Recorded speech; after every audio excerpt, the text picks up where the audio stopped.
Golden Girls won't be seen tonight, so we can bring you a very special episode of The Gen X-Files. Welcome to The Gen X-Files. I'm Jim. I'm Adam. And today's show is all about The Man with Two Brains. Electric music. Or Oh, God. Duke of oil. It's such a good gag, but it goes on just a hair too long. this movie is nonstop bits and gags, and it is awesome. It is. It's really good. I have seen this movie before, and I remember really liking this movie because I was a big sci-fi nerd when I was growing up. I mean, I still am, but I forgot just how it makes sense to me. I woke up this morning going, it does not surprise me that Carl Reiner and Mel Brooks were best friends. Yeah. Like, that does not surprise me at all. Like, they must have been so funny together. Oh my God, just bits after bits. Yeah, constantly. This, I love. Okay, welcome to our second in our Steve's Hot Carl month. Steve's Hot Carl. The Man with Two Brains. I adore this. This is one of my favorite. This is my Scorsese De Niro. The pairing? The pairing of Martin and Reiner from The Jerk to All of Me. Brilliant. Genius. Brilliant. Genius. And it keeps getting better and better. And although The Jerk was pretty freaking awesome, and it's kind of hard to top that. Yeah, yes. I mean, that was flash in the pan. But at least these three movies we're covering this month, they are trying something new and different with it. Like, that's what's brilliant about it. Yes, these are genre pictures that aren't necessarily spoofs. Yeah. They're their own stories. They're not. Yes. Yes, in Dead Men Don't Wear Plaid, they're taking on film noir. But they made a film noir movie. They did. With film noir actors, and they played it straight. Yeah. Yeah. You know? And same with this. This is... Sorry, I was just thinking of the opening with him talking to the reporter, and they you should take out probably. I don't want to sound wishy-washy. Yeah, exactly. And then the fact that it came back later, I told him to take out probably. Right from the gate, from the opening of him doing the surgery, from the cat, get that cat out of here. The gag, we know what we're in for. And it just goes. Yeah. There's no downtime. No.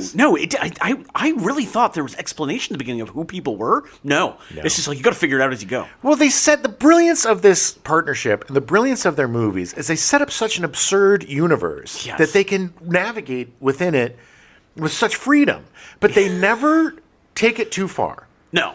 It's never even though it's insane, but it's all sort of believable within this universe they created.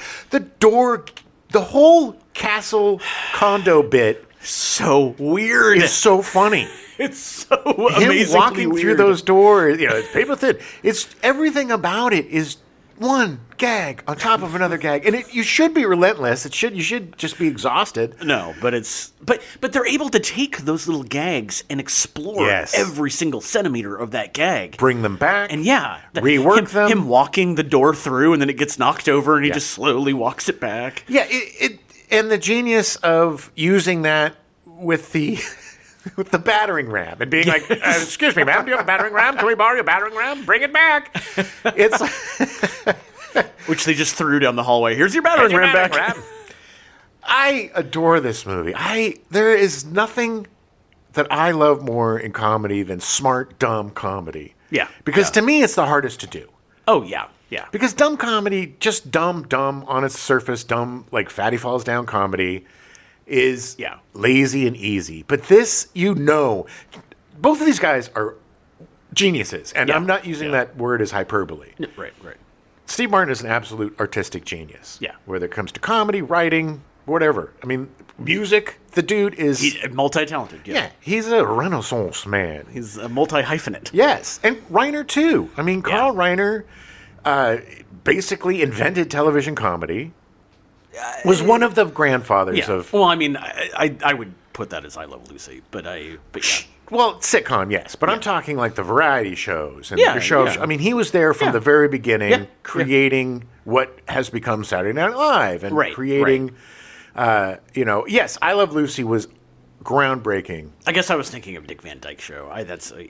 But to me, the Dick Van Dyke Show was head and tails above Lucy, and I'm sorry, it just was. It was No, smarter. It was snappier. It was the evolution of the sitcom. He took what worked with Lucy and created something again new and different and groundbreaking. Right. I mean, the writers' room had a lady writer, a lady writer, who crazy. Roz, what was her name? Whenever that actress, she was amazing. But both these guys are absolute geniuses. And the fact that these two guys are so smart and so good at what they do, and yet they make these unapologetically, gleefully silly love letters to comedy. Silly. I think silly is the best description. Yes. Not smart and dumb. They're just silly. And doing silly well is really hard. Right. But why I say smart and dumb is because there's a lot of, goofy jokes or whatever. Yeah. But like you said, they build and switch and turn around and come back. And that's the genius. Yeah. That's the smart. The smart is the way that they build the story. The smart is Merv Griffin coming in as the killer. And His monologue is so brilliant. So brilliant. And him for being game. And then so believable. It's like, oh, okay. And one of the funniest continuations of a gag is at the end. They're like, Merv Griffin did not turn himself in, and he's still at large. Contact your theater manager. It's like, really? Not even the cops. No, the theater manager. Yeah. Oh, good Lord. I could talk about this for days. But this the middle of our month, it is probably the wackiest of all of their... Yeah. Well, that's what and we'll obviously get into it more next week, but I think All of Me becomes the more refined. Like, they're a little more, it's like there's still gags and there's still stuff, but I think that it becomes more refined as their relationship matures. Yeah, I think, if I remember correctly, with All of Me, it's a much more emotional story, if you will. The relationship between he and Lily Tomlin, she's a horrible human being at the beginning of the movie. Yeah. And then through this bizarre happenstance, right, they become very close. Yeah. And it is a very organic and beautiful thing, if I remember correctly. But this movie, The Man with Two Brains, is a love letter to 50s sci-fi. Oh, yeah.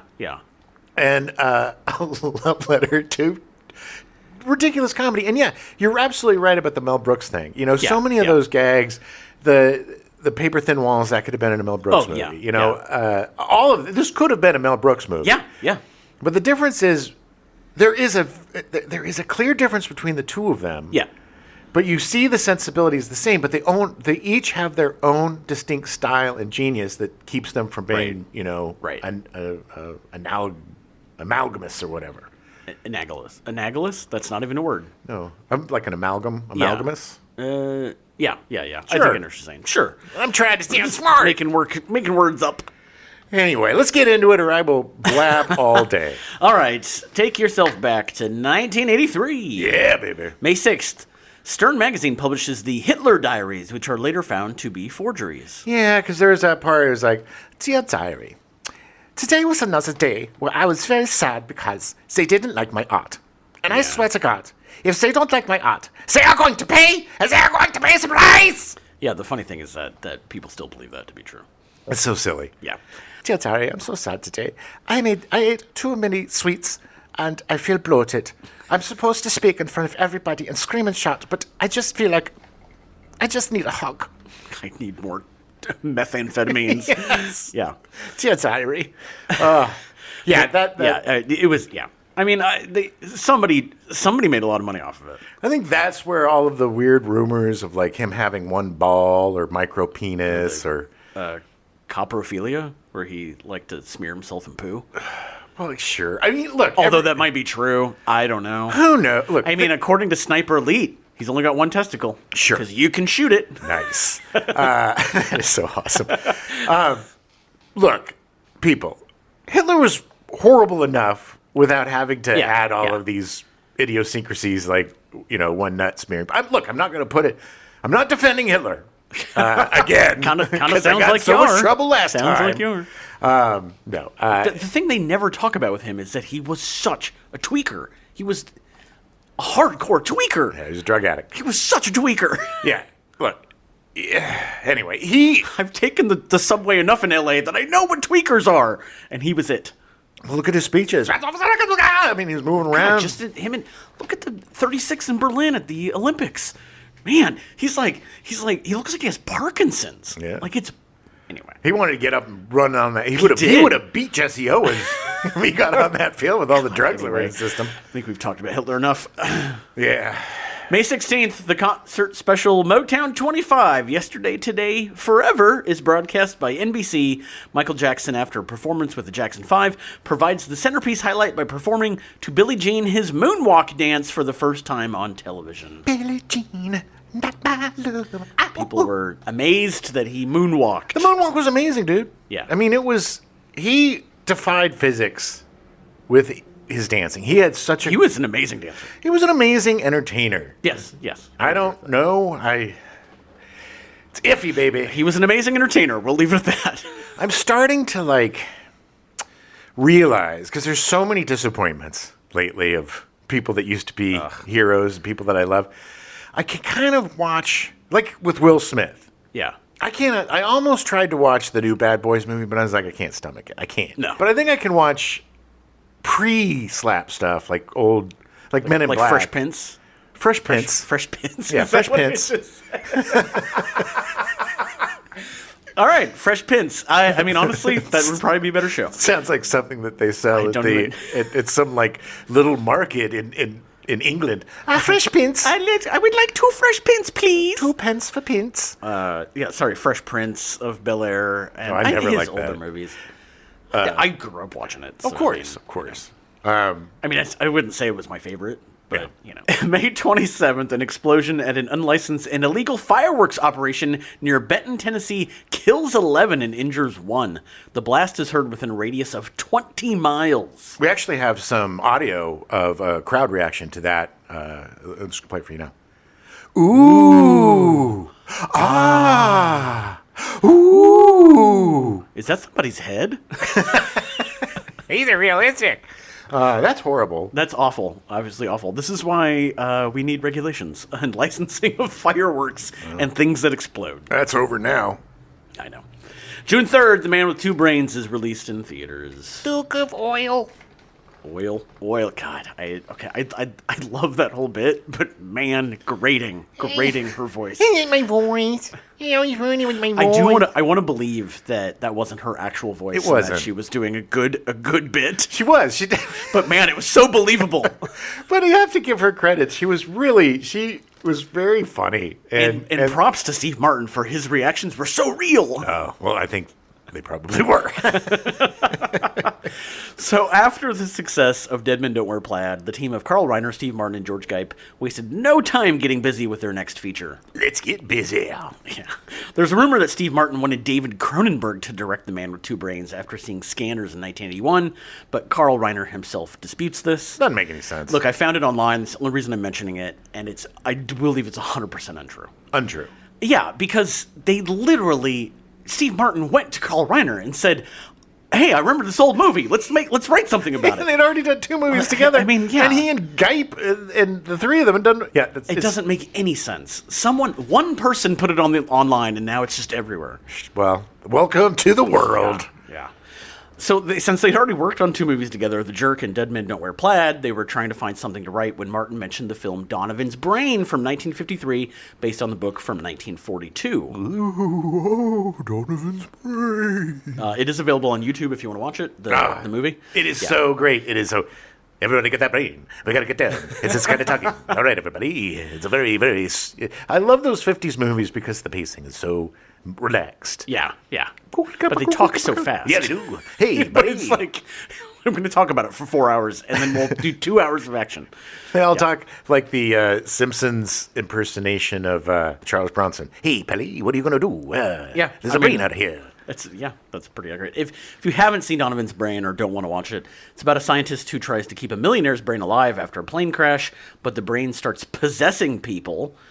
Ooh. Reiner loved the idea, and they sat down with George Geip and started writing The Man with Two Brains. Nice. For more on Carl Reiner and George Geip, give our last episode a listen on Dead Men Don't Wear Plaid. You should have already listened Yes. if you're a completist. And we will talk about at least Carl Reiner some more next next show for All of Me. Yeah. George Geip did not work with him on that, unfortunately.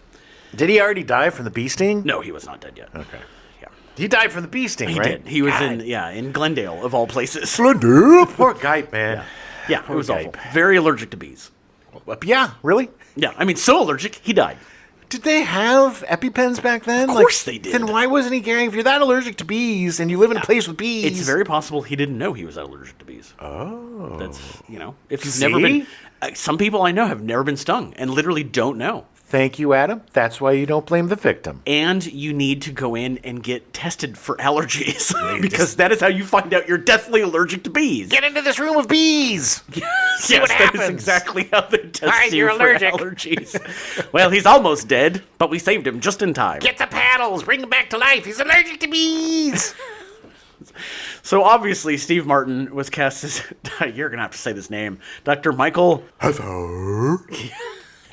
Fun fact about Steve Martin: he won an Outstanding Writing for Variety Series Emmy in 1969 for his work on the Smothers Brothers Comedy Hour. Yeah, baby. That was such a great show. This must have been part of the reason why him and Reiner were so, compatible, because Reiner started doing like Sid Caesar Hour, and he was doing Smothers Brothers. Like, they had the same kind of sense. Well, that's why they're so good at bits. Is Yeah. because writing sketches is just they know how comedy works. And the Smothers Brothers was one of the greatest sketch comedy shows ever. yeah. At the time, it's super subversive. Yeah. And I think they ended up getting fired for being I believe the show got canceled because of Tommy. Tommy's outspokenness. So Martin has been nominated for 15 Emmys since then and has won 0 Crimes. He was nominated 3 times for hosting the Oscars. The only Oscar he's won was an honorary Oscar in 2014. Blah. He was not nominated for any Oscars over the course of his career. He should have been nominated for The Spanish Prisoner. Yeah. There's a lot of stuff he could have been I nominated. think L.A. Story, he was really Yes. great. I mean, even All of Me, he was really great. Of course. Yeah. Just not Grand Canyon, baby. Grand Canyon, man. Worst movie ever. Yeah, it's bad. He was nominated 6 times for Emmys for Only Murders in the Building, twice for lead actor, losing to Jason Sudeikis for Ted Lasso in 2022 and Jeremy Allen White for The Bear in 2024. I don't know. I've never seen The Bear. Lasso's fine, but I'm sorry. The Bear's not a comedy. This is what I don't understand. It's a wrong category. Well, I don't know. I think I saw one episode of it. I will watch it eventually, Yeah. but it doesn't interest me enough. Io Adebri is what's keeping me like, okay. And I like Jeremy Allen White. I liked him in Yeah. Shameless. He was Yeah. really good as I mean, he's not. Flip. It's not, and I like the idea of it. You Yeah. know, I mean, it's not a restaurant and all that, but it's just not enough to be like, oh, okay. Yeah. But I haven't watched Ted Lasso yet either. So. Ted Lasso's good, but Steve Martin should have won. I'm sorry, Yeah. against both those guys. I agree. Martin has won 5 Grammys though. Oh yeah. 2 for Best Comedy Album in 78 and 79, and 3 for his bluegrass career. Oh yeah. His musical career is ginormous, and people Yeah. don't really know about it who don't listen. If you don't listen to- Bluegrass, yeah. Bluegrass. Bluegrass. I only smoke bluegrass. Yeah, baby. Oh, you're just like Hitler. Tweaking. Hitler callback. Steve Martin has been nominated for 8 Golden Globes, but has won none. Golden Globes are garbage. He's been nominated for 5 SAG Awards, but has won none. He's been nominated for 2 Tonys, but lost both. God, well, F the world. It's very possible that Steve Martin just might have the worst win-loss ratio for all major awards. This is why I hate awards. This is why I think award shows are arbitrary, stupid, and pointless, and make people angry because Look, I know. I went to the Academy Museum last week, and I was like, oh, that's right, the Oscars are coming up. Yeah. And they started at 4 o'clock, and I remembered at 7:30. I didn't even remember then. And then it was like, all right, that's it. Totally forgot. Totally don't care. Don't- The I don't only reason why I would want to watch is because I really like Conan O'Brien, but that's Yeah, it. but you can watch his opening monologue on YouTube. Yeah. Yeah, on the YouTubes. On the tubes. I still probably won't. Oscars are gross. I know, I agree. Kathleen Turner was cast as Dolores Benedict. Dolores Benedict. Hello, I'm Kathleen Turner. She started a career off-Broadway, but quickly moved to Broadway shows. During that time, she was cast on the soap opera The Doctors, appearing in 86 episodes between 1978 and 1979. Nobody looks more like a late 70s, early 80s soap opera actor than Kathleen Turner back then. Oh, yeah. Turner made her feature film debut in 1981 with her role in Body Heat, co-starring William Hurt and Richard Crenna, written and directed by Lawrence Kasdan. Don't forget about Ted Danson. Oh, was he in it? Yeah, that was like one of his first major parts, and he didn't have a bald spot. Oh, wow. That's amazing. I'm sure he's happy you pointed that out. He was like a kind of a nerd in it. He had glasses and stuff. Okay. He was really good. Well, I had glasses. That makes him a nerd. Yep. I wear glasses. I'm a nerd. Body Heat was a commercial success, and Turner gained international acclaim from her performance. It was such an amazing debut performance. I mean, my God, she came out of the box fully cooked. Yeah, it's I just found out recently that Ben Kingsley, his first feature film was Gandhi. Yeah. Did not know that because he was incredible in it. Yes. And it was like, wait, where have you been? Yeah. I mean, that's the same with Kathleen Turner. That blows my mind that this was her first movie. Sir Ben Kingsley. Sorry. But it was just amazing. It's an amazing debut performance. Of course. There's very few actors that come out of the box, like I say, fully baked and ready to go. Yeah. And wasn't she? I think she was nominated. I think she was nominated for an Oscar for it. But and William Hurt was brilliant, and it didn't hurt that they had Hurt. Get it? Unintentional puns. It didn't harm the film that they had an incredible chemistry. I mean, my God, one of the best I've ever seen. She's great. She was so good in this movie, like so spot on with that part. She's also super outspoken, and I love her. Yeah, I think she was speaking out against Hollywood's bullshit before anybody else, and that's why I love that. I think she's a tough old broad. Okay. But that's the way that you could. Oh, she's a tough. She was old a femme broad. fatale. I mean, it wasn't. She was cast in Body Heat for a reason. She was a feminist fatale. Adam. Yeah. Okay. I'm gonna do this whole show. Yeah, I know. I know. She said about Body Heat. Body Heat was a blessing because I went straight to being a leading actor and I didn't have to suffer any of this predatory male behavior like many young actresses. It doesn't frustrate me that nearly 4 decades after that film, I'm still referred to as a sexual icon. I got over that a long time ago. Turner decided to perform in The Man with Two Brains to prevent typecasting, and knowing that being a femme fatale has a shelf life, she said, After Body Heat, I got a lot of offers, but none of the films were good enough. I wanted this part because it's a comedy, and because the character was so outrageous. I thought if I was very brave, I could do some extraordinary things with it. It wasn't a run-of-the-mill token female role. It's true. It was an extremely well-written role for a young woman that wants to expand their breadth of ability. Especially in a comedy, which so many comedies, women were relegated to, I'm the wife. Yeah. Or please help me. Or, yeah. Look at our sweet candy month. Yeah, I know. Except for Ali Sheedy. It was the last one, of course. But yeah.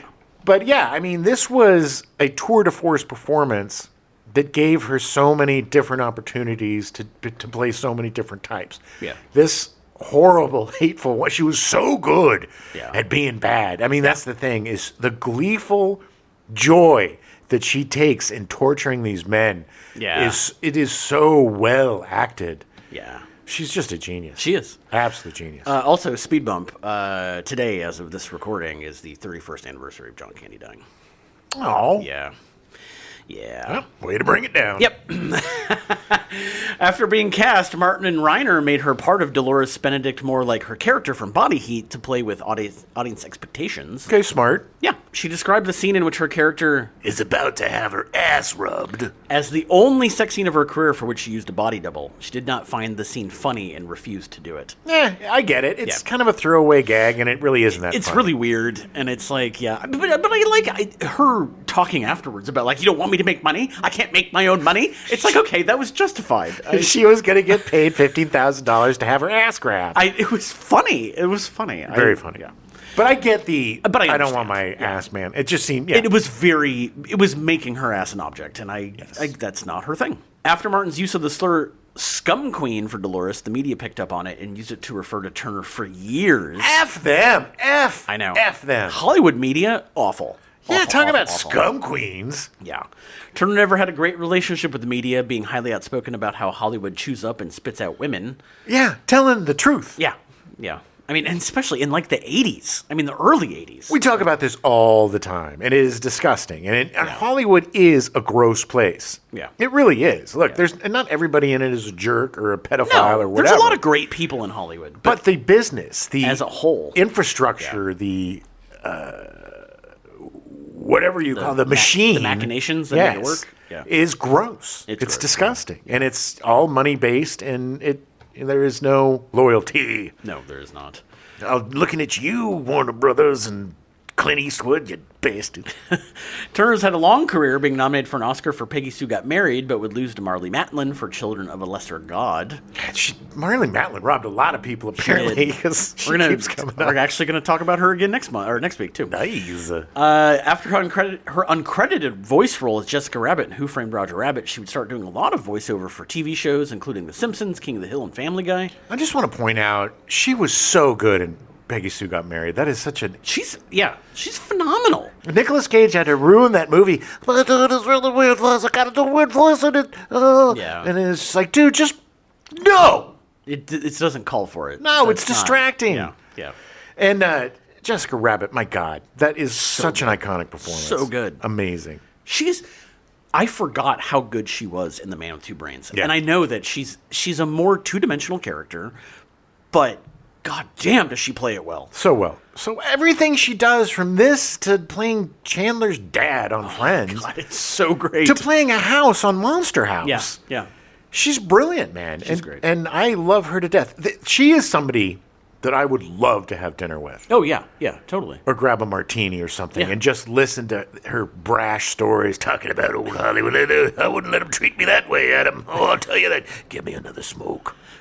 She can most recently be seen in The White House Plumbers and performing on stage in Little Night Music. Great. Nachtmusik. Little Nacht Music.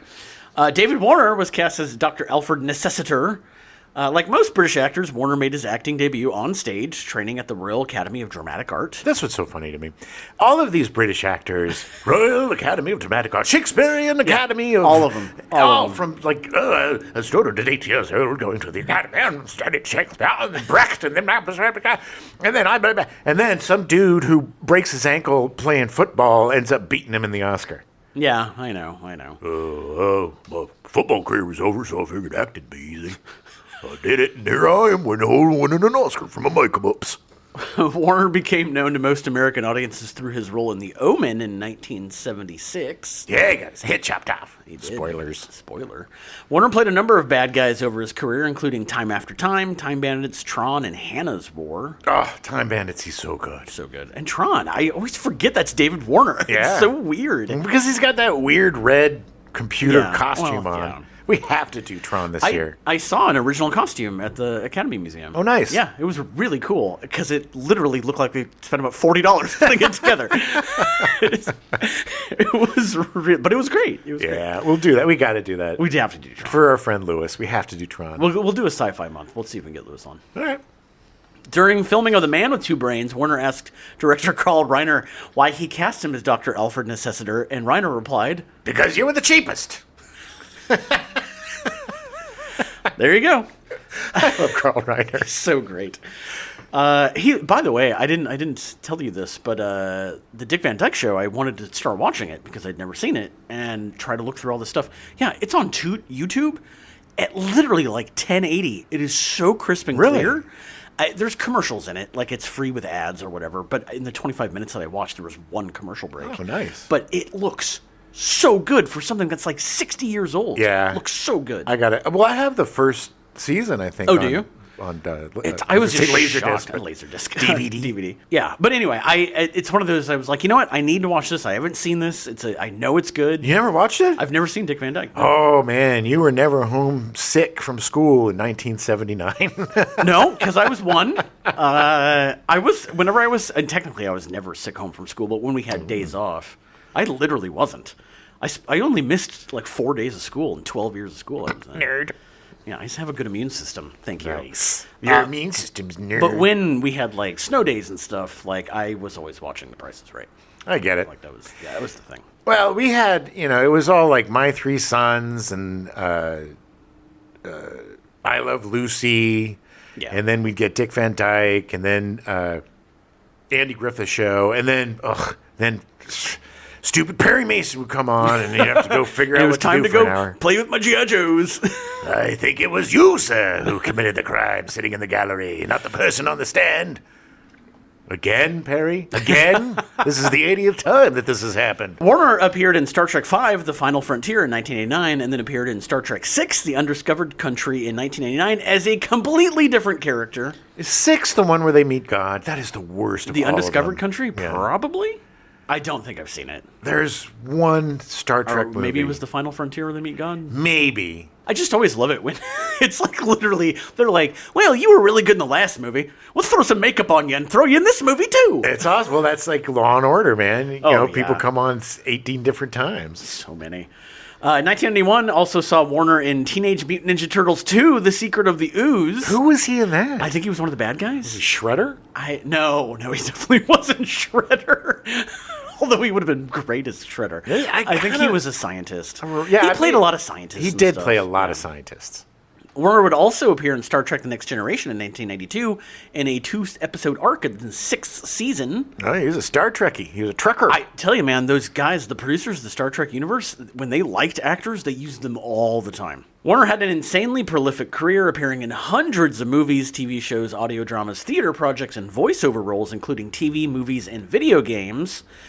Sadly, he was diagnosed with cancer in January of 2021, but didn't publicly announce it. He lived for 18 more months and passed away on July 24th, 2022, at the age of 80. Bummer. He is so funny in this movie. He's so great. Again, so many of the actors in this movie, you kind of know them from other things. Yeah. David Warner, Paul Benedict, Kathleen Turner, all of them. Yeah.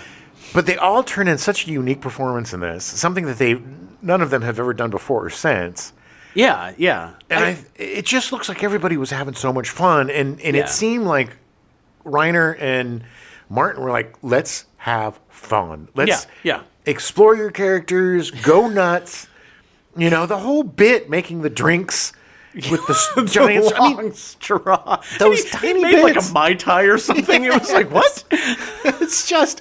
He was so weird and funny and odd. He made his machine out of an old arcade. And it's like, yeah, I have 6 quarters. I think that'll be enough. I forgot that I used the parts from the old arcade machine. It just doesn't work. It's like you're a scientist. He's all drunk, he gives up.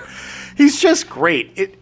I think this is, again, one of those movies, too, where everybody got it. You have to get the assignment. And this isn't the kind of movie that a lot of these people were normally used to doing. Right. And for them to jump in and be so game Yeah. and create this just wacky madness, it's... I can see Reiner being like, look, you don't have to play it for laughs. Right. Play it straight, and it will be funny. Right. And get to know like you said, get to know the character, but dive deep into it and play it the way that you would if this was not a comedy. Yeah. And it works so well. Well, Martin sets the tone for these films. Yeah, His performance always sets the tone. And this performance is kind of, I would say, a bit of a mix of The Jerk and Dead Men Don't Wear Plaid, where there's a lot of, he's not an idiot, but there's a lot of... Yes, that is true. There's a lot of subtlety to his performance. Yeah. But a lot of physical, the whole bit of his sexual frustration is hilarious. When he's trying to make out with the X-ray. Does the flip. And Reiner was smart enough not to pan down and see you humping the wall. Right. But you knew he was doing it. Yeah. It was so brilliant. And his standing up and the hat is on his boner. Attached. And then just the shot from the outside, the Yep. like, oh, that breeze feels good. That's the thing. It's just bit. It's like an earthquake, right? You got the big bit, which is the big tumbler, and then you have these little aftershocks of comedy that just keep it going. And so there's really very little time where you're not laughing watching this movie. Oh, yeah. And that is so rare. It moves so quickly. Amazing. Pacing is Pacing amazing. is brilliant in this movie.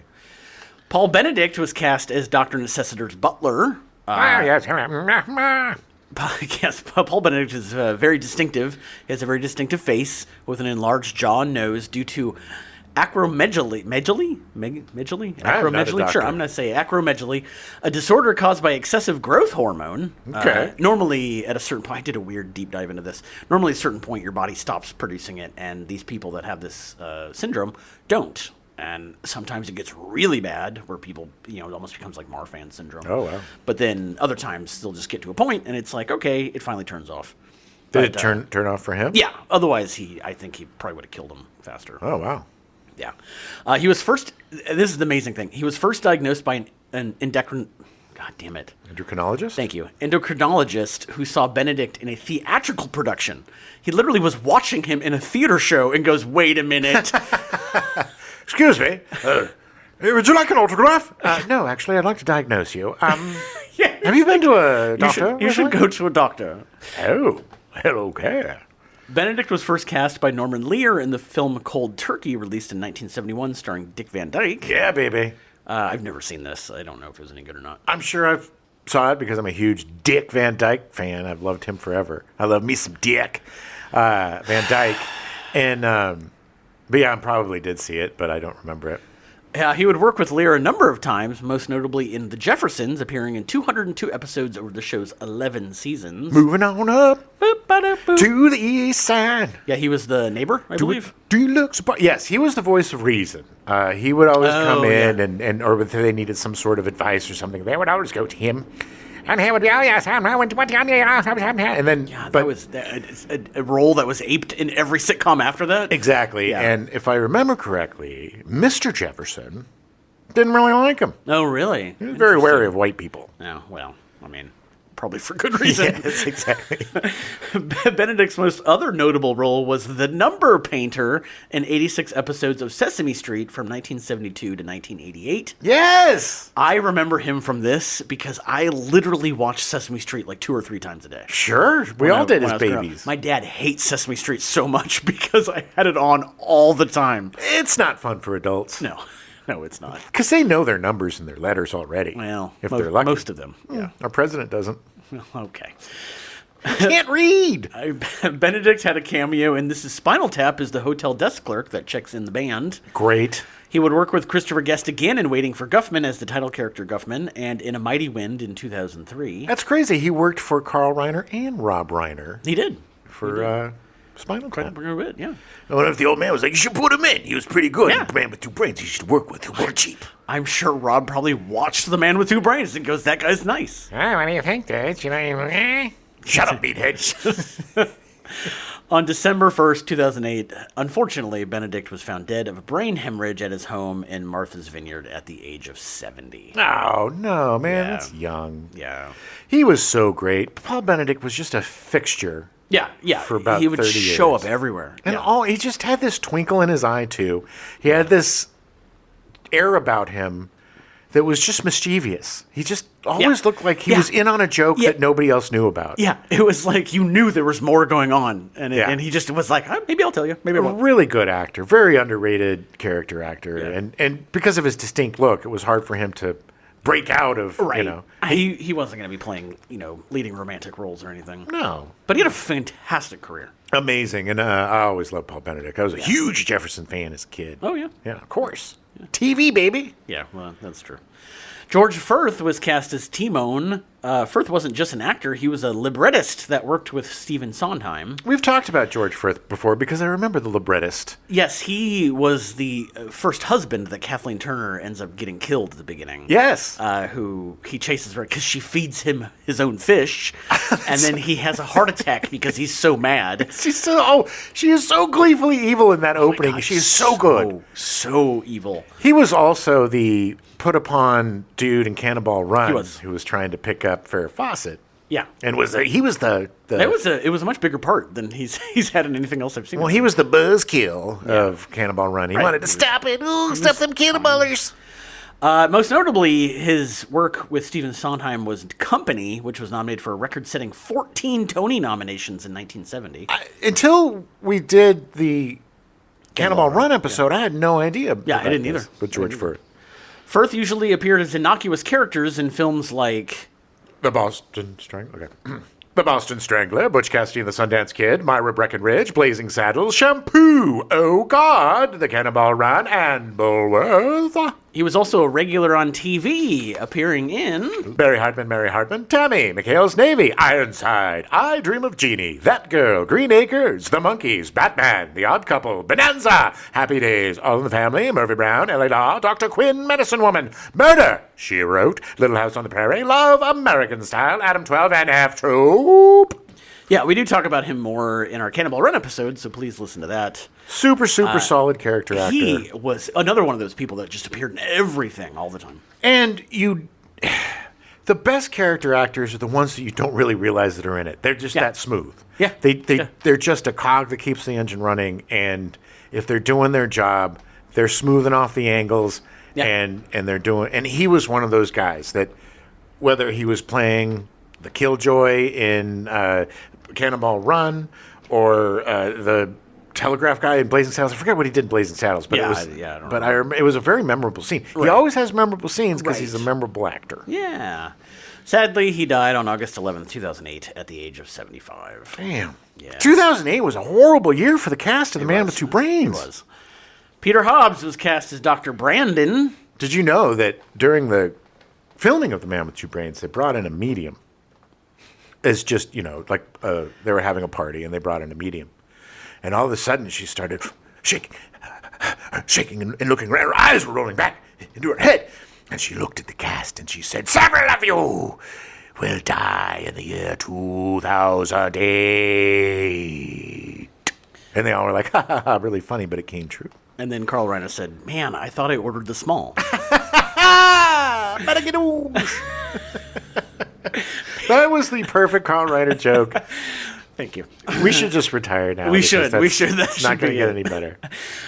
Peter Hobbs was cast as Dr. Brandon. Hobbs was a longtime character actor who appeared in 5,006 episodes of The Secret Storm. Good Lord. Between 1954 and 1974 out of the 5,195 episodes broadcast. He's another guy that was in everything. Yeah. So The Secret Storm, again, every once in a while I'll go through these weird rabbit holes because I could not believe that he was in over 5,000 episodes of the show. How? Wait, what? Okay, I'll explain.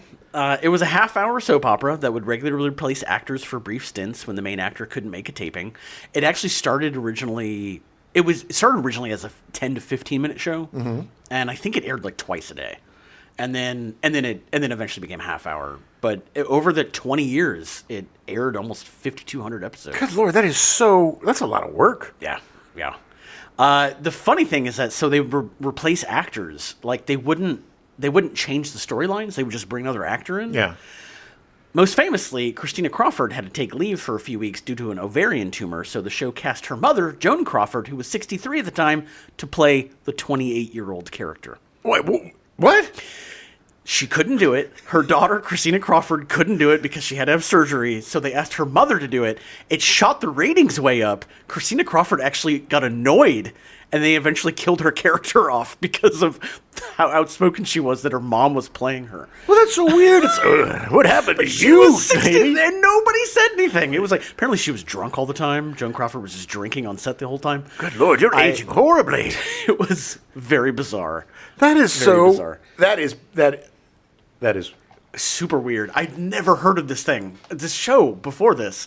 Super weird. And I was thinking of somebody else when I was thinking of that actor, because I don't really remember him very much from other things. Hobbs made appearances in The Andromeda Strain in 1971, Sleeper in 1973, Any Which Way You Can in 1980, and Beyond Witch Mountain in 1982. Okay. I mean, I've seen him in everything, apparently. Yeah.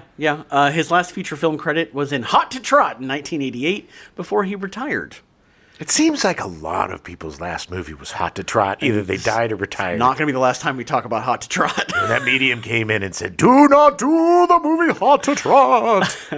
He passed away on January 2nd, 2011 at the age of 92 following a brief illness. Good Lord. Earl Bowen was cast as Dr. Felix Conrad. Oh, yeah. Bowen is best known for portraying criminal psychiatrist Dr. Peter Silberman from the Terminator franchise. Yep.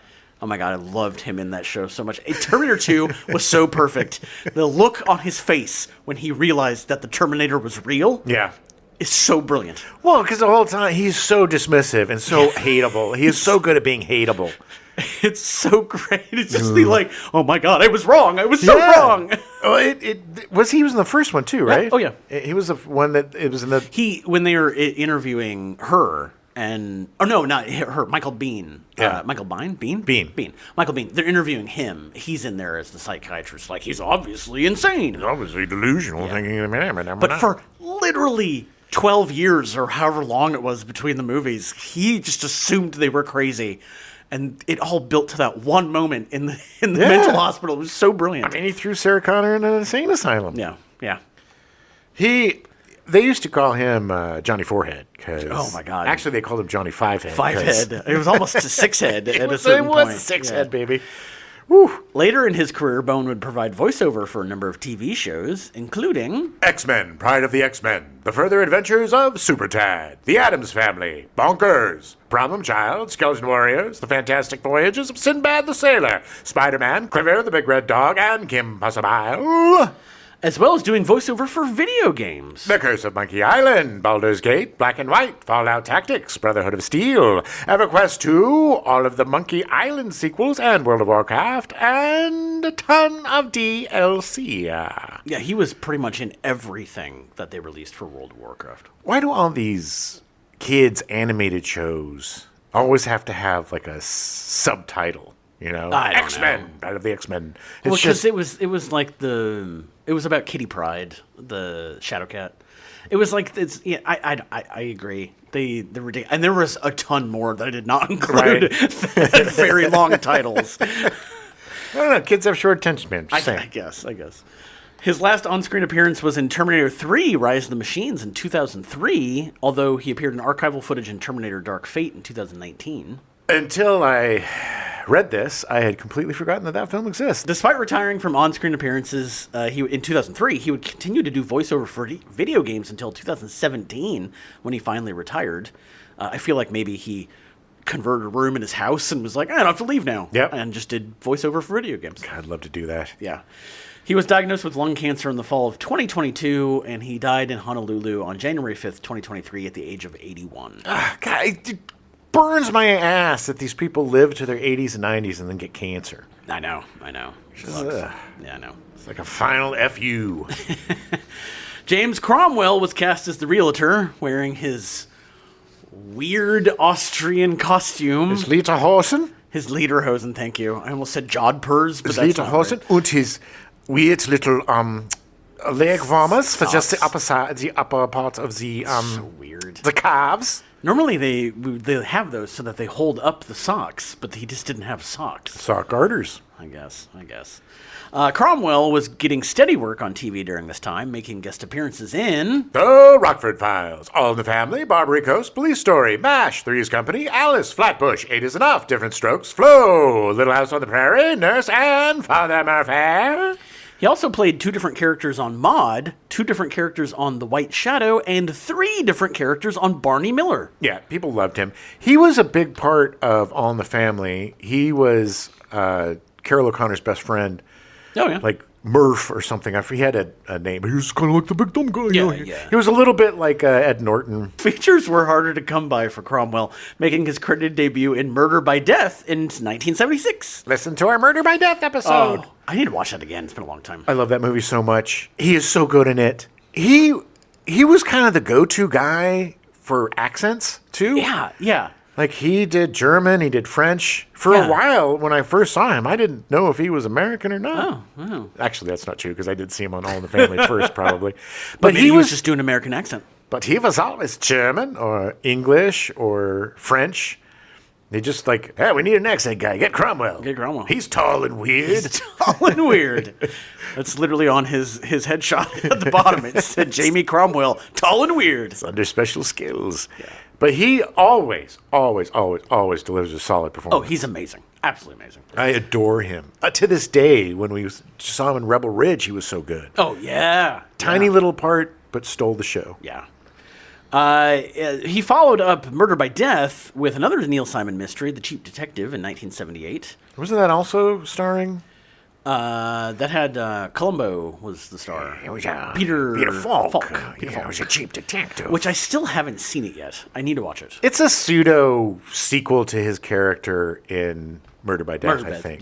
yeah. It's a Sam Spade spoof. Okay. And Cromwell was also in Nobody's Perfect in 1981 and Born to the Wind, a Western in 1982. Okay. The year after The Man with Two Brains in 1984, it was a very busy one for Cromwell, appearing in The House of God starring Tim Matheson, which never got a theatrical release. Yeah. Tank starring James Garner. Do you remember that movie? I feel like I saw it at some point when I was young and my dad was probably watching it or something. But no, I really don't. I believe that it's a movie about James Garner being in the military or something and stealing a tank and driving it around a neighborhood or something. I think so. That ended up being something that really happened years later. Yeah. Guy made his own tank. Made his own tank, yeah. But yeah, I remember that one.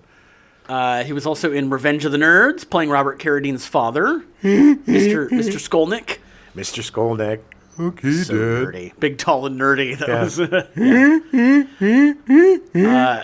was in his laugh. 1984, he was also in Oh God, You Devil, the third installment of the Oh God series starring George Burns. I'm not doing it. Every time I do the George Burns saying that I was God the Devil, I'm not going to do the impersonation this time. All right. I'm going to zag where I Great. usually zig. Great.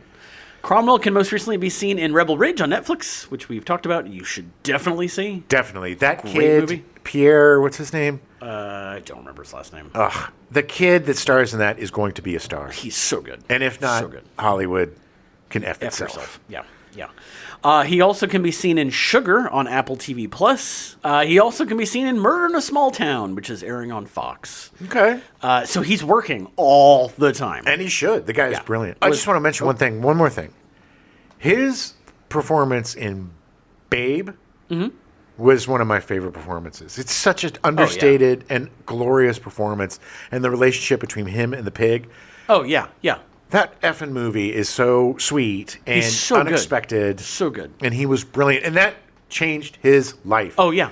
After that movie, he was in everything. That changed his life. And deservedly so. He became a vegetarian because of that movie. Oh, wow. Yeah. I was going through the YouTubes. I totally forgot that the voice actor who played Babe, she died like 10 years ago. Oh, really? Yeah, she was also Tommy Pickles on Oh, Rugrats. yeah. Oh, that's sad. Yeah. Yeah. Way to bring it down, Jim. Yep. Well, whatever. We all die at some point, Adam, if we're lucky. Yeah. Francis X. McCarthy, who was cast as Olson, he was credited as Frank McCarthy. McCarthy made his feature debut in Altered States, which we have covered. Oh, yeah. He worked with Steve Martin on Pennies from Heaven in 1981, Ooh, Pennies from Heaven. which apparently has, man, if you like that movie, you are rabid about it, as I watched an interview for Steve Martin with this guy, and he could not stop talking about Pennies from Heaven. I got to watch that movie. I need to see it too. I'm curious. I think it's a very narrow audience, but apparently, if you like that kind of thing, it's really your thing. If you like 1920s lip sync. McCarthy would work with Carl Reiner on 3 films: Dead Men Don't Wear Plaid in '82, The Man with Two Brains in '83, and Summer Rental in 1985. All of which we've covered. I know. We're like Carl Reiner super fans. We are. He would appear in Action Jackson and Alienation in 1988. 2 great movies. Fantastic movies. He would also appear in The Relic, Deep Impact, Basketball, and Interstellar. We just talked about him, didn't we? Yeah. Literally, I just copied and pasted this from the last script.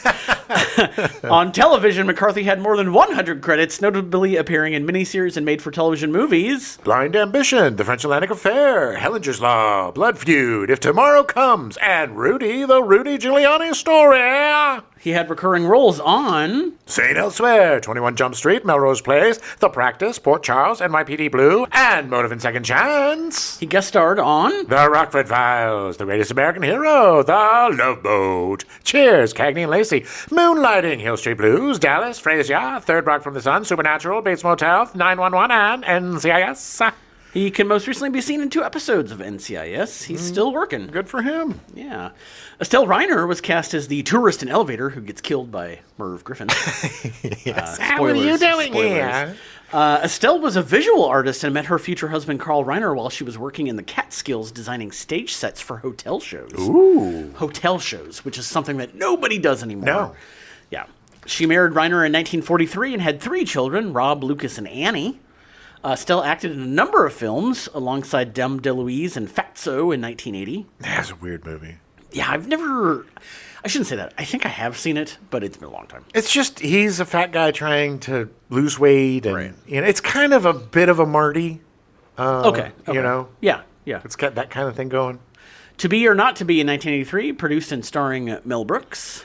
My least favorite of the Mel Brooks movies. Yeah. It was a little heavy-handed, Yeah. if I remember correctly. It's been a while. Yeah. And she was in Hot to Trot in 1988. Who wasn't in this horrible movie? We are going to cover Hot to Trot. We have to. And perhaps her most famous role, playing the woman who watches Meg Ryan fake an orgasm in Katz's Deli and then says, I'll have what she's having. ooh. Yeah. Reiner, sadly, died of natural causes on October 25th, 2008, in her home in Beverly Hills, California, at the age of 94. Now, when I read this, I was super confused. And then we did a little more research and found out that Carl Reiner's wife robbed the cradle. She's about 14 and a half years older than him. Yeah, she was his babysitter. Yeah. It's funny because 14 and a half years is exactly what the difference is between Phoebe and I. Yeah, well, good. Yeah. Well, but I was robbing the cradle. Yeah. of course. Yeah, that's weird. I don't want to say it that way. Yeah. She was like 24 when we met. Yeah. Merv Griffin was cast as himself, quote unquote, himself. Merv Griffin. I love Merv Griffin. God, I just love the fact that Merv Griffin in this movie goes, I just love killing. It was just so matter of fact. It was so great. I just love killing. I got so popular that people would be like, who's that guy lurking in the corner? It's Merv Griffin. So I have to come to Vienna. Yeah. Vienna for my murders. Griffin, I didn't know a lot about Merv Griffin. I knew that he had created some game shows and stuff, but I didn't know that he started as a singer at the age of 19 on a syndicated radio show in 1944. Also, I just want to point out his look of disappointment where he's like, well, I guess that's all over now. Yeah, it was so brilliant. So non-threatening. All right, well, you got to turn yourself in. Yeah, Oh, God. yeah. And then he never did. And just what fun and how game was he to do that? I mean, it's yeah. just poking fun at yourself. I love people who poke fun at themselves and play themselves as horrible people. Like, I wouldn't be surprised if him and Reiner were probably friends. Oh, yeah. Like, close. You know, we have dinner every couple months, you know, Sure. or whatever. He was that guy was a mogul. Oh, yeah. So he started as a singer at the age of 19 on a syndicated radio show in 1944. Griffin was popular, but when meeting fans, they were surprised that Griffin was a bit chubby, leading to Griffin losing 80 pounds in 4 months. Now I only weigh 6 pounds. Literally, apparently in the 40s, it was okay to walk up to somebody and go, I thought you'd be skinnier. Of course it was. People were tough back then. You said what you said, and you said what you meant, and you meant what you said. You certainly got some fat for radio, don't you? Hey, fat boy. Yeah. Why don't you lose some weight? Maybe you'll sing better, fatty. God, yeah. The radio program would lead to a 40-year tour with Freddie Martin's orchestra and a string of nightclub appearances. During one of these performances, Doris Day discovered him and tried to get him a lead role in one of her movies. Ooh, Doris Day, she had so many close male, like entertainment friends, Colleagues. Yeah. who were closeted. Like one of her best friends was Rock Hudson. Yeah. They did so many movies together, yeah. and she held his secret. And I think because Merv Griffin has also got an incredibly interesting, personal life. Oh yeah. Which the rumors of him being gay or bi or just effing everything that they. I think he just did whatever he wanted. Of course, the guy's a billionaire, but yeah, he had a very complicated dude when it comes to who he was personally. While he didn't get the lead role in her movie, he was cast in supporting roles in some musical films, including So This Is Love in 1953. The film was notable for being the first on-screen open-mouth kiss since the implementation of the Hays Code in 1934. Ooh. Yeah, French kiss. They mean literally tongue. Gross. In 1958, Griffin started hosting game shows. He produced the first game show in 1963. He produced his first game show in 1963, Word for Word, which would lead to Griffin creating a number of game shows. He created Jeopardy in 1964, originally titled What's the Question? What's the question? Which I don't think I knew that. Yeah. Which is surprising. Guess you're not a real super fan, are you? Yeah. Griffin also created the 30-second melody that played during the final Jeopardy round. He actually has gone on record saying that he's made so much money from that, like because it got licensed to so many things. Oh yeah, yeah. It's like Happy Birthday. Yeah. In 1975, Jeopardy was canceled, but Griffin's new game show, Wheel of Fortune, premiered the following Monday. Wheel of Fortune! It's still airing today. Griffin also had a syndicated talk show called The Merv Griffin Show from 1965 to 1972. Griffin did not shy away from controversial topics like the Vietnam War and had controversial guests on like George Carlin, Dick Gregory, Richard Pryor, Norman Mailer, and Bertrand Russell. There were some really interesting talk shows back then. Yeah. When Abby Hoffman appeared on the show in April 1970, CBS blurred out his shirt because it was in an American flag pattern, despite the fact that others had worn extremely similar clothing and weren't censored. Yeah, he was like Dick Cavett. These were shows of intellectual conversations rather than just, I'm in a new movie, listen to me sing. Yeah, he wanted to talk about this stuff, despite the fact that for his whole life, Merv Griffin was a registered Republican. Sure. And extremely conservative, but he was like, we got to talk about this stuff. Well, he was kind of the flip side of Cavett in terms of intellectual. Yeah. Cavett was more of a liberal, if I'm remembering correctly, but I missed the period of time where there was a chunk of television carved out for the intellectual, for people who want to listen to interesting conversations or maybe see an artist or a writer or a poet or somebody that they normally wouldn't see on a talk show. And I think we need something a little bit more erudite, if you will, or just something a little bit more. We need to kind of smart it up. We're dumbing it down too much, man. Griffin was a brilliant businessman and set up a deal with another production company to take over if CBS were to cancel the show, which they did in February of 1972, and the new show ran until 1986. That's the one I remember. Yeah, he was brilliant because he knew that CBS was eventually going to cancel it. Yeah. After how much censorship they were doing on the show. Well, he was smart enough to have a contingency plan. He realized that by being the master, the captain of the ship, rather than just sitting on the ship and letting the industry do what you will, he took it by the gones and created his own niche and became a billionaire. Yeah.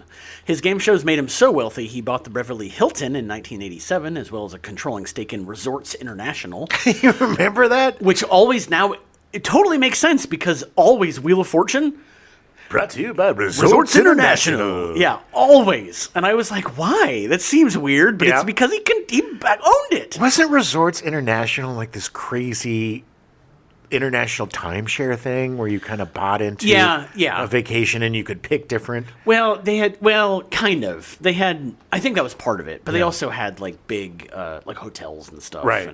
Because I think he ended up selling a bunch of them to Trump in the 80s, his wealth was eventually tallied to be more than $1 billion. $1 billion. Griffin was treated for prostate cancer in 1996, and he beat it. Unfortunately, it returned in 2007. He was admitted to Cedars-Sinai Medical Center in L.A., where his condition deteriorated, and he died on August 12, 2007, at the age of 82. 2007. Didn't quite make it to 2008. Close. Yeah. The year of doom for the man with two brains. Jeffrey Combs was cast as Dr. Jones. Oh, such a weirdo. I love him so much. Oh, my God, he's so good. And also, again, totally forget parts that he's played. Yes. Like, I was like, oh, my God, that's Jeffrey Combs. Yes. Which is so funny because he's so distinctive. Exactly. But, like, it's, Oh, God, and he was so good in this. Because my God. It could have been a total throwaway part, and he totally made it his own. He got the assignment. Again, he knew it. And watching him play that part, all I kept thinking is, God, as a young actor who hadn't really done anything, you were sharing the screen with Steve Martin, and you were killing it. Like, that would be the dream for me. Like, if I could have done that part, I would have been able to retire, because it's like you get to do a hilarious scene with the greatest. Genius, yeah. And, man, Jeffrey Combs is so effing weird, but so great. He's so good. Combs is best known for portraying Herbert West in the Reanimator series of films starting in 1985. Oh, there's such gross crap in that. Yeah.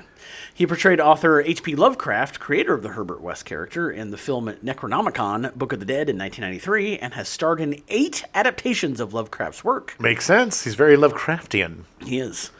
He's also well known for his appearance on various Star Trek shows, the serial cloned character Wayoon and Brunt on 33 episodes of Star Trek Deep Space Nine from 1994 to 1999. I kind of remember that character. Yeah, same. And then he also played Thylek Shran on 11 episodes of Star Trek Enterprise from 2001 to 2005. Never watched it. That's the one Star Trek show I've not seen a minute of. It's not the one that had Scott Bakula. Scott Bakula. Why do I always say Bakula? In my head, I literally thought Scott Baio, and I was like, nope, that's not right. No, he's the opposite of Scott Bakula. Scott Bakula. Yeah, I've talked about this before, but I wanted to watch the show, and it came on, and the theme song came on, and I immediately turned it off. Because the theme song is the worst thing that's ever been written ever in the history of anything ever. Awful. I don't think I even got that far. Oh, God, it's bad. Combs has transitioned to doing mostly voiceover for television, including Justice League Unlimited, Spider-Man, the new animated series, Super Robot Monkey Team Hyperforce Go!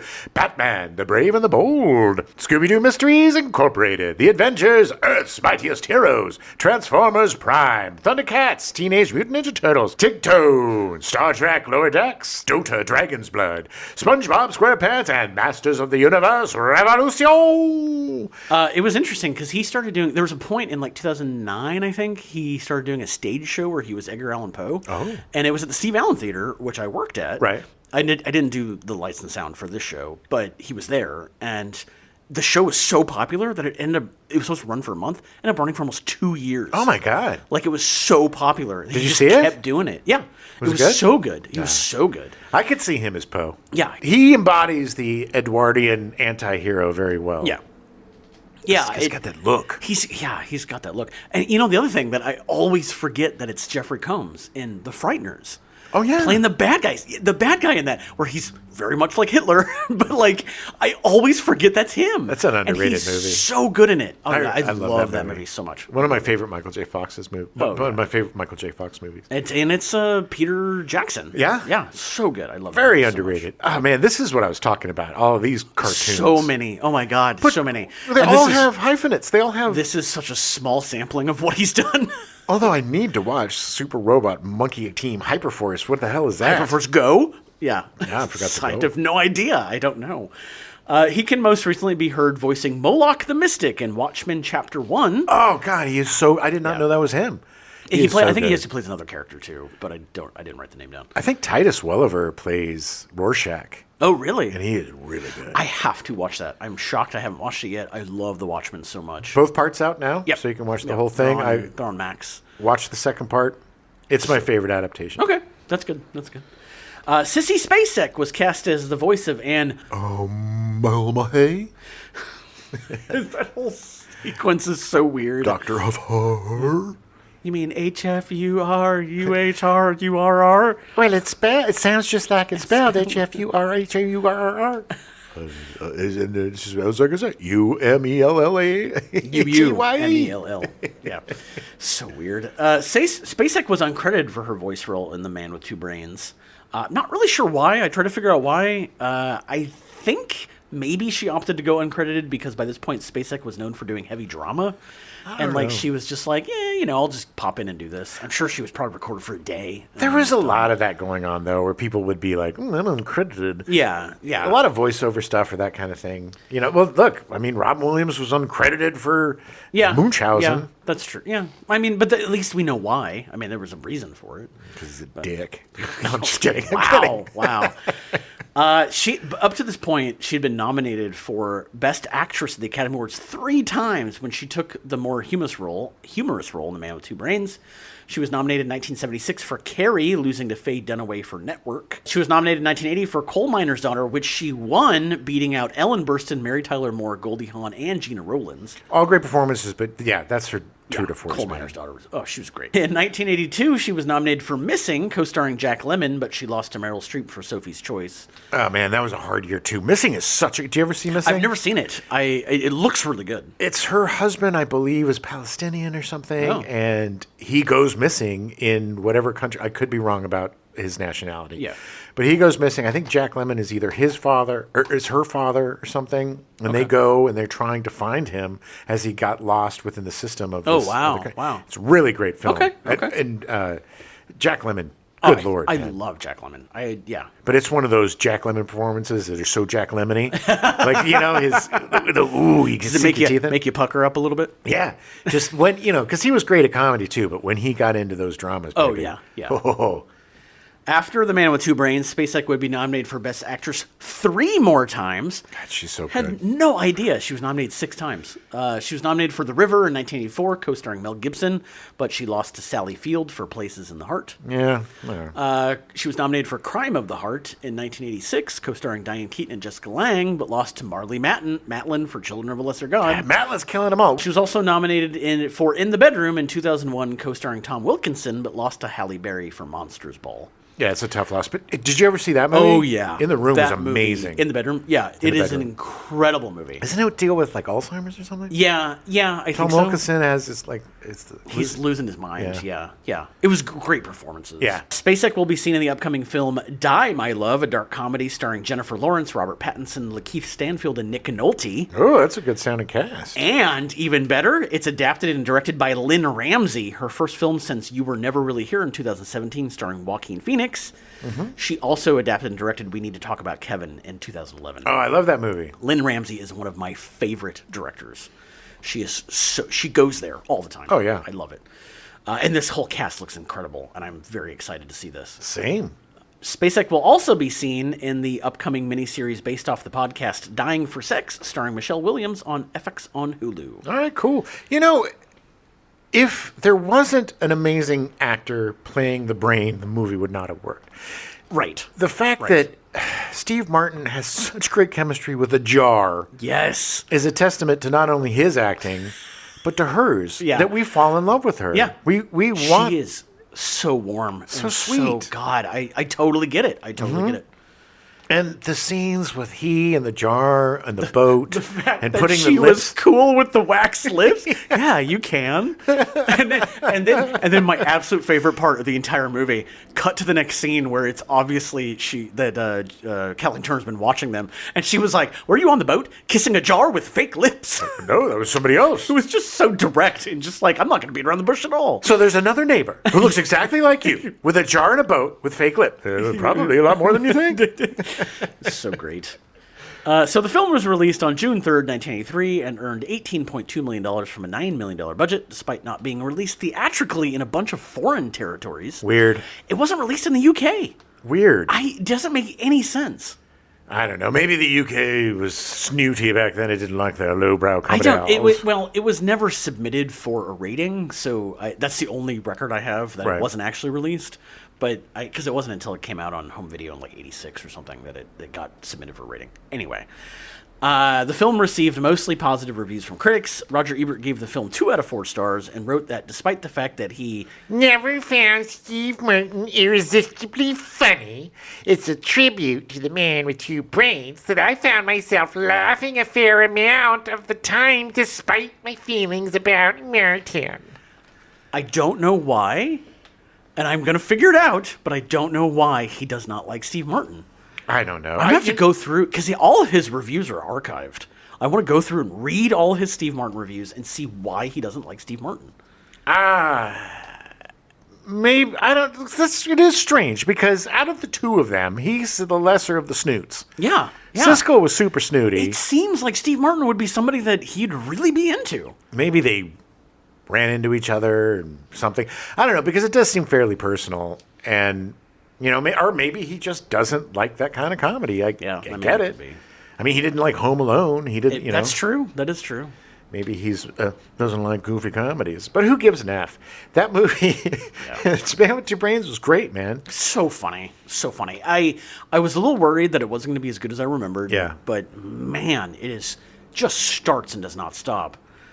Watching these Carl Reiner, Steve Martin movies again, Steve Martin was such a versatile and incredible actor. Yeah.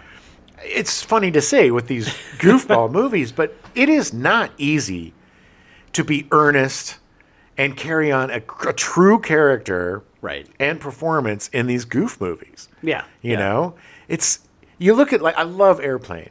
Yeah. But you look at Robert Hayes, as the lead. He's winking at the camera. I mean, he's literally winking at the camera. That's part of what the spoof is. But he's But he's playing for laughs. Right. Steve Martin is never playing for laughs, ever. No. And that's why he's brilliant. He is so committed.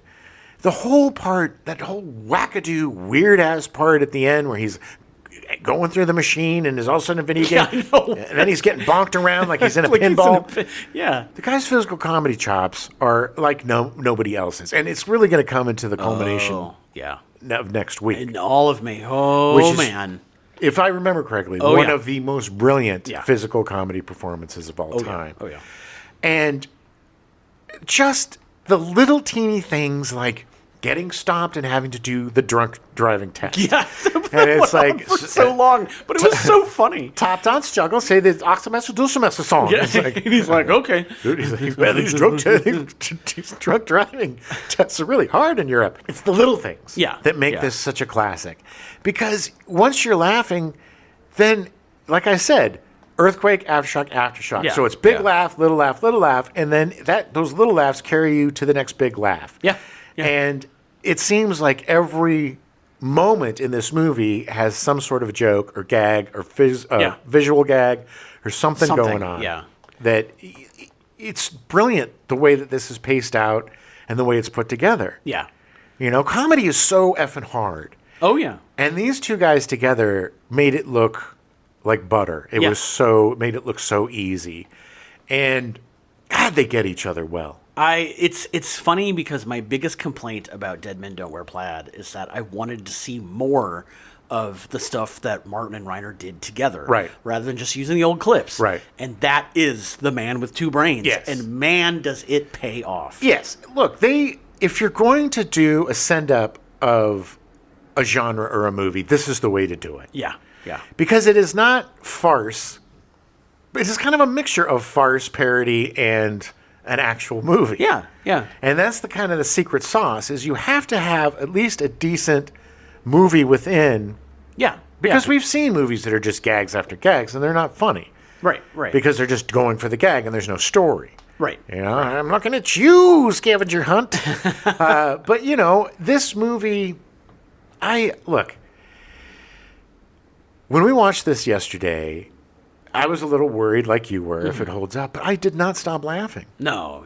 I didn't look at my phone good. once. It's so good. You know, you're just in it. And that's the thing, is these kind of comedies, they don't make them anymore. No. Well, I would say it makes me think of like Shaun of the Dead. Okay. You know, and the Nick Frost and the other guy. Simon Pegg. Simon Pegg. The Frost and Pegg movies. Like, because they were doing like kind of parodies, comedy, spoofs or whatever, but it was also a really good horror zombie movie. Right, but they also had their Carl Reiner with Edgar Wright. Right. You know. But I mean, I'm sure that Edgar Wright was a huge Carl Reiner fan. And it's like, if it wasn't for movies like this, then stuff like Shaun of the Dead and Hot Fuzz and that stuff wouldn't exist. Right. But those movies are like 15 years old. We haven't had anything recently. No, that's true. That's you true. know. I forget that. I feel like it was last week. Me too. That's what getting old is, baby. Yeah, it's 1998. But you're right. I mean, there needs to be more of that. And because that's my favorite kind of comedy, is comedies that aren't trying to be comedies. Right. Well, I think, unfortunately, not the Wayans brothers, but the whole superhero movie, or not another teen comedy, all these spoof movies that came out, the scary movies, which were the better of the bunch. But still, oversaturated of these ill-conceived, quickly put together, thin comedies kind of killed this whole genre. Yeah, I would agree. I think in a weird way, Poor Things is kind of interesting. I still haven't watched that yet, so because it is a bit of a genre. Yeah, you know, to me, Poor Things is a slightly more sophisticated European sex farce. Yeah. It's not that great a movie. I did not enjoy it very much. But it does have that kind of sense of absurdity. Interesting. Okay. Strangely enough, yeah. I think that's the most persuasive argument for watching Poor Things that I've heard. Honestly, I prefer Man with Two Brains. I think it's a much more entertaining film. Yeah. And Mark Ruffalo is so... I usually love that man, but boy. Yeah. Talk about it. Eddie Redmayne, that performance. But yeah, I would like to see more genre spoofs. Yeah. You know, or more genre movies. You know, let's do a Star Wars type spoof like Spaceballs again. Yeah. Or let's do a superhero movie spoof or something Yeah. that's, you know, taking on these juggernauts. We need these again. We need comedies again. The thing that was so beautiful is this movie cost $9 million. It made twice as much money, so it was profitable. So they keep making movies like this. Yeah. Little movies that don't cost a lot, that are profitable. That carried the 80s and 90s. Yeah. These little comedies kept the business going because they were as reliable as horror movies or those type of genre movies. Right. We just don't have it anymore. Yeah. For some reason, they've given up on comedy.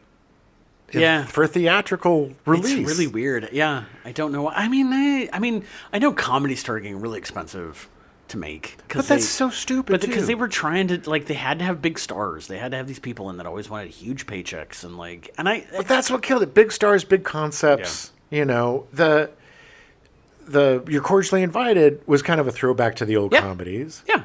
But still kind of bigger and a little bloated. You know, you don't need bloat. You don't need all this special effects and crap. That's the beauty of comedy. Yeah. You can make a Summer Rental for $5 million. You can make a Man with Two Brains for $8-9 million. Yeah. Now, more than ever, is art the most important thing. If you allow creatives to experiment, you get stuff like Dead Men Don't Wear Plaid. Yep. You get stuff like The Man with Two Brains, and then you get to stuff like All of Me, Right. which is a crowning achievement of their partnership. Yeah.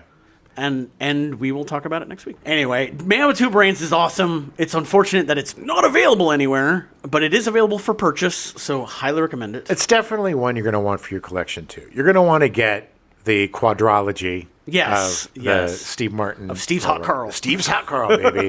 You want to get yourself some Jerk, some Man with Two Brains, Dead Men Don't Wear Plaid, and All of Me. I'm going to say All of Me even though we haven't covered it yet. I remember it. Maybe we're building up too much, but I don't think we are. Oh, I'll be so sad if it's bad. It's going to be great. It's going to be a tour de force from Steve Martin. Yeah, it is, baby. All right. All right, we'll be back next week. Thanks for listening, and We'll see you later, Miss Mary Hartman. Tammy. Tammy? Yeah. Sorry. Tammy! Welcome to the Gen X Files. I'm Jim. I'm Adam. And today's Show? Today's shit is all about them brains. Taste Some guy shit's with- about brains. The guy that has two of them. Talk about them shits. Sorry, here we go. The Man with Two Brains. That's what we're doing, yes. Good Lord. And it's a show. We're doing a show. What did Not I a say? shit. That's the word you stumbled on. It's a shit show. It's a shit show. Well, yeah. He might have been nominated for Grand Canyon. I don't know. He wasn't. I think he was. He was not nominated for any Oscars. Oh, really? No, none at all. Okay. Oh, that's what you just said. Yeah. I'm stupid. Yeah. The Rockford Files. All in the Family. Barbary Coast. Police Story. MASH. Three's Company. Alice. Flatbush. 8 is Enough. Different Strokes. Ugh, my mouth is filled with goo. What? Let's start that I don't again. think that's the name of a show. My mouth is filled with goo. The Rockford. I'm going to do it all over because I was just filled with spit.